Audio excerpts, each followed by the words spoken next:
Our next story concerns a property on Skeldergate in York, which hosts a rather bawdy and salacious ghost, and also has possible connections to the dark arts of alchemy and wizardry.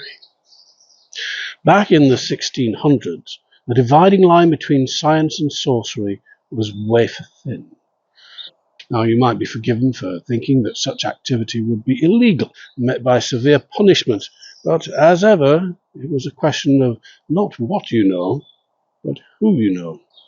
If you happened to be lucky enough to be the favourite of the king, for example, it was often possible to get away with all kinds of inappropriate behaviour. Two such fortunate gentlemen were George Villiers, the first Duke of Buckingham, and later his son, the second Duke, also called George Villiers. Evidently, a lack of imagination in handing out names was not a barrier to success in royal circles. The elder Duke was a favourite of both King James and also his son, Charles I, so much so that he was promoted to the position of Gentleman of the Bedchamber.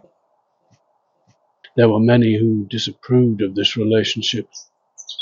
It has also been suggested that Villiers was in love with the already married Queen of France.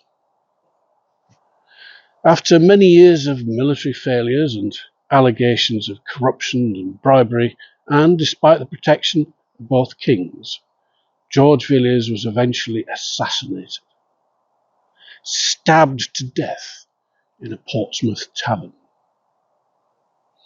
Now, the novel The Four Musketeers depicts this murder as having been orchestrated by the wicked Milady de Winter, an agent of Cardinal Richelieu.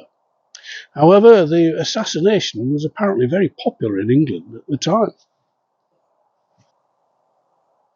The second Duke of Buckingham was only 7 months old when his father was killed.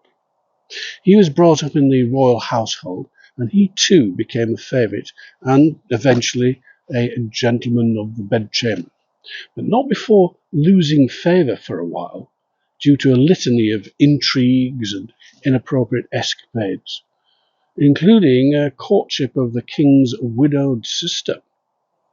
Also, his affair with the Countess of Shrewsbury led to a fatal duel with her husband, after which he scandalously sent his own wife away and installed the Countess in his house instead. He was an enthusiastic restoration rake, often indulging in licentious and drunken behaviour, some of which cannot be described here. After the death of King Charles II, he retreated from public life and returned to his manor near York to pursue his interests, one of which was the aforementioned alchemy. It is thought that the Duke had a property on Skeldergate in York, the site of which is now occupied by the Cock and Bottle public house. It was perhaps here where he carried out his strange experiment. Like many alchemists, he was obsessed with trying to discover the fabled Philosopher's Stone, an item with supernatural powers which is featured in occult, magical, and wizarding fiction to this very day. And that brings me to the haunting of the Cock and Bottle in more recent times.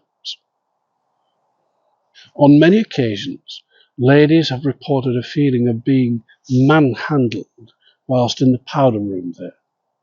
Curiously, no one can be seen around when this happens, the source of the groping being quite invisible. In one incident, though, something was seen. One evening, the landlord's wife was taking a shower when she realized she was being watched by someone.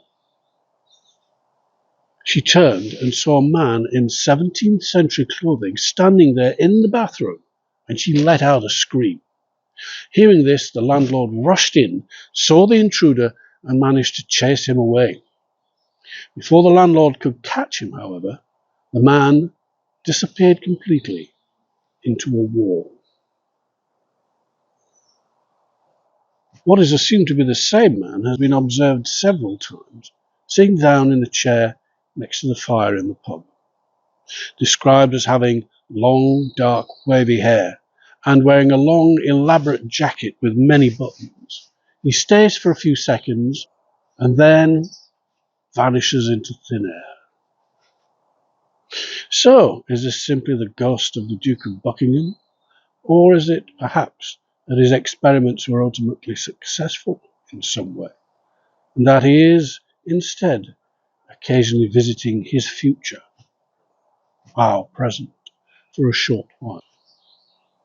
Who can tell?